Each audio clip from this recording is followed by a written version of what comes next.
اعوذ باللہ من الشیطان الرجیم، بسم اللہ الرحمن الرحیم۔ رب اشرح لی صدری ویسر لی امری واحلل عقدۃ من لسانی یفقہوا قولی۔ ریاض الصالحین دوسرا حصہ، احادیث نبوی صلی اللہ علیہ وسلم۔ تحیۃ المسجد کی ترغیب اور نفل پڑھنے سے پہلے مسجد میں بیٹھنے کی کراہت، چاہے کسی وقت بھی داخل ہو، اور یہ 2 رکعت تحیۃ المسجد فرض نماز یا سنت راتبہ یا غیر راتبہ کی نیت سے پڑھے، سب صورتوں میں کراہت سے بچ جائے گا۔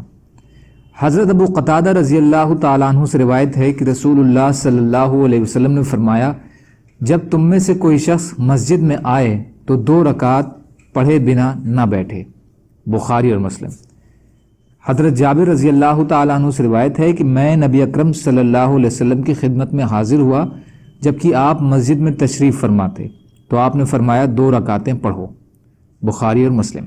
فائدہ: دونوں حدیثوں میں 2 رکعت پڑھنے کی تاکید ہے۔ یہ کم سے کم تعداد ہے، ورنہ 2 کر کے جتنے نوافل انسان پڑھنا چاہے پڑھ سکتا ہے۔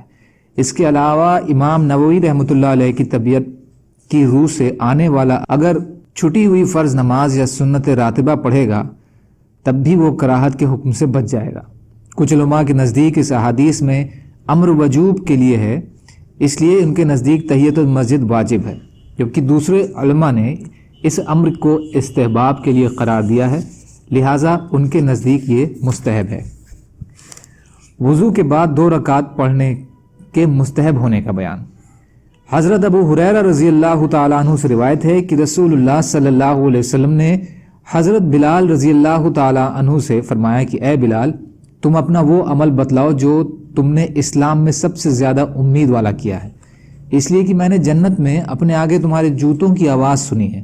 تو انہوں نے جواب دیا، میں نے کوئی عمل اپنے نزدیک اس سے زیادہ امید والا نہیں دیکھا کہ میں نے رات یا دن کی جس گھڑی میں بھی وضو یا غسل کیا تو اس کے ساتھ جتنی نماز میرے مقدر میں تھی میں نے ضرور پڑھی، بخاری اور مسلم۔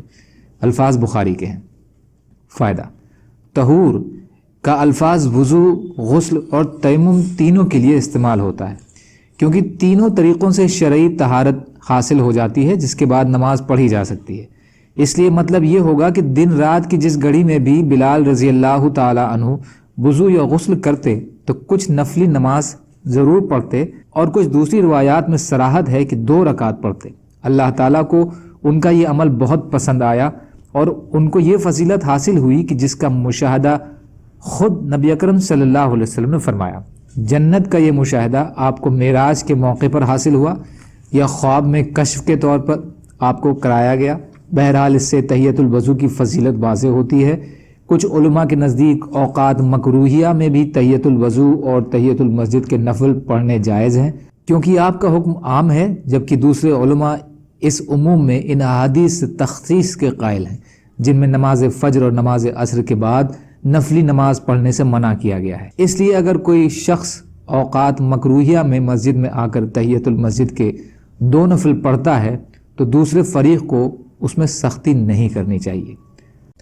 اللہ تعالیٰ کہنے سننے سے زیادہ عمل کی توفیق عطا فرمائے، اور مظلوم کشمیریوں، فلسطینیوں اور دیگر ممالک میں جہاں بھی مسلمان بھائی بہن پریشان حال ہیں، یا اللہ آپ ان کی مدد فرمائیے اور ہم کو بھی اپنی استعداد کے بقدر اپنا حق ادا کرنے والا بنائیے، آمین۔ سبحان اللہ و بحمدہ، سبحانک اللہم و بحمدک، اشہد ان لا الہ الا انت، استغفرک و اتوب الیک۔ سبحان ربک رب العزت عما یصفون وسلام علی المرسلین والحمد للہ رب العالمین برحمتک یا ارحم الراحمین۔ لا الہ الا اللہ محمد رسول اللہ۔